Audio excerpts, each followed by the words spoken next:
जशन दर्द हो रही है कि नहीं हो रही? पक्का?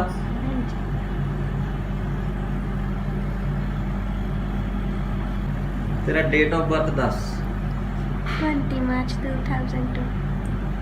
20 मार्च 2002।